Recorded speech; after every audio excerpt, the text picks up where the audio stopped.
한왕 인사의 말씀을 하기로 했는데 갑자기 또 사정이 생겨서 제가 말씀을 대신 전해드립니다. 열심히 준비한다고 했지만 너무 요새 정신이 없어서 뭘 말씀드릴지 잘 모르겠어요. 우리 황동희 목사님 앞에 계셔갖고 수봉령께서 인도하시는 그거 배워서 그대로 저도 따라서 하겠습니다. 그렇게 말씀하셨거든요. 오늘 우리가 읽은 본문은 예수님이 어떤 율법사와 영생을 주제로 대화를 나누고 있는 장면을 기록하고 있습니다. 그러다가 율법 이야기가 나왔어요. 율법의 가장 큰 계명이 뭐냐? 주님이 율법사에게 물었습니다. 율법사가 대답해요. 내 마음을 다하며 목숨을 다하며 힘을 다하며 뜻을 다하여 주 너의 하나님을 사랑하고 또한 내 이웃을 내 몸과 같이 사랑하라 하였나이다. 이 율법사가 이렇게 대답을 할 것을 주님이 모르셨겠습니까? 알고는 있지만 행함이 없는 것을 깨닫게 하기 위해서 그렇게 질문하신 것입니다. 그 대답을 들으신 주님께서 뭐라고 하셨습니까? 내 대답이 옳도다. 이를 행하라. 그러면 살리라. 율법사가 다시 묻습니다. 그러면 누가 내 이웃인가요? 이 질문 속에는 자기 과신이 들어있습니다. 내가 지금까지 이웃에게 선을 베풀어 살아왔는데 아니 지금 나보고 또 누굴 어떻게 더 사랑하라고 그렇게 지금 욕을 하시는가, 그런 생각 갖고 있었어요. 질문을 받으신 주님께서 본문의 내용을 비유를 들어서 말씀하십니다. 그러고 나서 다시 율법사에게 묻습니다. 이 이야기 속에서 내가 생각하는 그 강도, 이 강도 만난 자의 이웃이 누구이겠는가, 그 질문을 다시 하셨습니다. 이 대화 속에서 우리가 알아야 할 것은 이웃사랑에 대한 개념의 차이가 있다고 하는 것입니다. 율법사가 생각하고 있는 이웃사랑은 주님과 그 뜻이 달랐습니다. 개념이 틀린 것이에요. 그래서 주님께서는 선한 사마리아인의 그 비유를 통해서 진정한 이웃사랑 실천이 무엇인지를 깨우쳐 주고자 하신 것입니다. 자, 그러면 선한 사마리아인의 그 사랑, 주님께서 명령하신 그런 사랑을 어떻게 실천할 수 있겠습니까? 첫째로 마음을 열어야 합니다. 마음을 닫은 사람에게 사랑의 실천을 기대할 수가 없어요. 그들에게 이웃이 보여줄 수도 없습니다. 이웃의 아픔과 고통의 소리도 들려질 수가 없습니다. 자신의 세계 안에만 갇혀 살기 때문에 타인의 마음, 또 그 사정, 그런 거에 마음을 쓸 여유가 없는 것입니다. 흔히들 우리가 살고 있는 시대를 가리켜서 나 중심 시대다, 그렇게 이야기를 합니다. 모든 사람은 다 주변 인물이고 다 내가 중심이라는 바로 그런 사상입니다. 하나님과의 관계에 있어서도 예외가 아니에요. 내가 중심이고 하나님이 변두리입니다. 그러면 문제가 무엇이겠어요? 자기중심적인 사람들이 가지게 되는 현저한 특성, 그것은 사랑을 나눌 수 있는 능력이 없다고 하는 것입니다. 자기만의 세계 속에 파묻혀서 자기만 생각하며 살기 때문에 그렇습니다. 오늘 본문 속에 나타난 제사장과 레위인이 바로 그런 사람이었어요. 그들은 강도 만나서 길에 쓰러져 고통 가운데 실험하고 있었던, 정말 도움이 필요했던, 그 정말 애타게 도움이 필요한 그 사람 보았음에도 불구하고 그 곁을 그대로 지나칩니다. 그들은 보고도 못 본 사람이고 그 신음소리를 들어도 듣지 못한 사람이었던 것입니다. 여러분, 우리에게 이웃을 바라볼 수 있는 마음이 필요합니다. 먼저 그런 마음이 있어야 눈길을 줄 수 있지 않겠습니까? 눈길을 줘야 눈이 마주칠 수 있고, 눈이 마주쳐야 이웃들의 소리를 들을 수 있게 되는 것입니다. 그러기 위해서 내 마음을 먼저 열 줄 알아야 하는 거예요.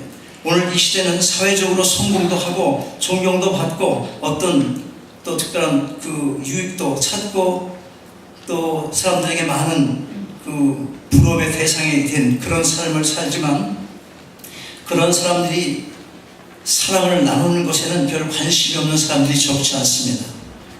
바로 오늘 본문 속에 나오는 제사장이 그랬고 또 레인이 그런 사람들이었어요. 그런데 여러분, 선한 사마리아 사람, 이 사람은 사회적으로 보면 정말 별 볼 일 없는 그런 열등한 그런 위치에 있는 사람이었어요. 그 당시 유대 지방에 살던 사람들은 이 사마리아인들 별로 사람 취급하지 않았어요. 전부 이방인들과 결혼해서 피가 섞였다, 혼혈하다, 그래서 그들이 지나가지도 않던 그런 때였어요. 그런데 오늘 이 비유 속에서 그렇게 천대받던 사마리아 사람이 진정한 이웃이 될 수 있었다고 말씀하고 계신 것입니다. 그러면 이 사마리아 사람이 보여준 사랑 어떤 것이었어요? 33절을 보면 어떤 사마리아인은 여행하는 중 거기 이르러 그를 보고 불쌍히 여겨, 그렇게 기록하고 있어요. 여기를 보면 우선 그를 보고라고 했습니다. 볼 수 있는 눈이 열려 있습니다. 그리고 불쌍히 여겨라고 했어요. 이것은 마음이 열린 자의 특징인 것입니다. 그리고 계속 보니까 34절 가까이 가서라고 했어요. 그 자리에 서 있으면서 마음만 여는 것이 아닙니다. 이 불쌍한 사람, 마땅히 사랑해야 할 그 사람 향해서 가까이 다가갔습니다. 그리고 기름과 포도주를 상처에 붓고 손으로 싸매기 시작했습니다. 거기다가 다가서서 그냥 서서 구경만 한 것이 아니에요. 그의 발과 손이 자신만을 가꾸기에 바쁜 그런 사람이 아니었습니다. 세상 것 그 어디에도 묶여있지 않은 발을 가지고 있었고, 세상의 욕심으로 그 어떤 것도 움켜쥐지 않은 열린 손을 가지고 있었던 것입니다. 한 걸음 더 나아가서 그의 주머니도 열려 있었습니다. 여러분, 사랑은 응답을 필요로 하는 것입니다. 우리는 다 하나님의 사랑을 입었습니다. 그 사랑의 응답을 위해 먼저 마음을 여실 수 있기 바랍니다. 사랑이란 자신의 마음을 여는 그것부터 시작되는 것입니다. 선한 사마리아인의 사랑, 그 사랑 어떻게 나눌 수 있습니까? 둘째로 이웃의 필요를 채워줘야 하는 것입니다. 우리가 이웃사랑 실천하고자 할 때 내가 갖고 있는 그 진실하게 전해지지 못하는, 사랑하지만 진실한 그 진실을 전해지지도 못한 채 오히려 이웃에게 오해와 상처를 남기는 경우가 많이 있을 수가 있어요. 왜 그렇겠습니까? 내 마음이 온전히 전해지지도 않았는데 이미 상대방은 상처를 받았어요. 가장 중요한 원인이 있다면 사랑을 실천하고자 하는 마음은 있지만 사랑하는 적절한 방법을 몰랐기 때문에 그런 것입니다. 내 방법대로 한 거예요. 내 방법대로. 상대방의 처지에 설 수 있는 마음이 늘 부족하기 때문에 내 방법으로 사랑을 표현하고자 한 것입니다. 그러나 본문에 나타난 사마리아 사람, 사랑하는 그 방법을 알았습니다. 4절 다시 보면 가까이 가서 그렇게 시작합니다. 도움이 필요한 사람을 보고 오라고 하지 않았어요. 도움이 필요하면 내게 와, 이렇게 말하지 않았습니다. 그가 스스로 다가갔어요. 그리고 상처를 싸매기 시작했습니다. 말부터 하지 않았어요. 전도부터 하지 않았습니다. 그의 상처를 싸매는 일부터 시작을 한 것입니다.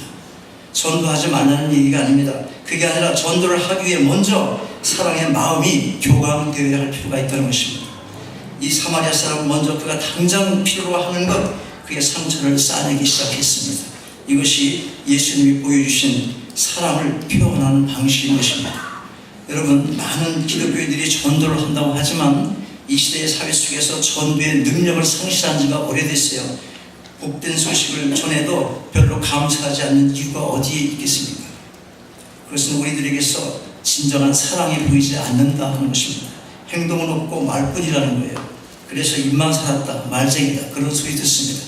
여러분, 단순히 예배당 빈자리 채우기 위해서가 아니라, 무슨 전도상 갖기 위해서가 아니라, 하나님께서 우리에게 베푸신 그 사랑에 응답하는 진실한 행동이 이 시대의 전도 방법이 되어야 할 것입니다. 그리고 행동으로 먼저 나타나는데 내 방식대로가 아니라 그들의 필요에 따라 적절한 반응으로 나타내야 할 것입니다. 여러분 모두에게 상대방의 필요를 채우는 진실한 사랑의 실천이 있길 바랍니다. 선한 사마리아인 이 사랑 어떻게 할 수 있어요? 세 번째로 한 걸음 더 나가서 사랑은 지속적이어야 합니다. 오늘 본문에 나오는 사마리아 사람이 베푼 사랑을 주목해 볼 필요가 있습니다. 그는 강도 만나 쓰러진 사람에게 달려갔어요. 그리고 상처와 싸매 주었습니다. 응급처치했습니다. 그러나 응급처치로 끝난 게 아니에요. 다시 한번 34절 보면 가까이 가서 기름과 포도주를 그 상처에 이렇게 붙여주고 싸맸어요. 거기서 끝난 건 아니라 자기 짐승에 태워서 주막으로 데리고 가서 돌봐줬습니다. 또 이튿날 데나리온 2를 내주면서 주막 주민에게 말을 해요. 이 사람 잘 좀 돌봐달라. 만약에 여기 머무른 체력이 숙박비가 더 든다면 다 집을 하겠으니 잘 좀 보살펴달라고. 그렇습니다. 사랑은 결코 단 한 번의 선한 행위로 끝나는 것이 아닙니다. 또한 내 사랑이나 내 이름을 내기 위한 과시용이 되어서는 안 될 것입니다.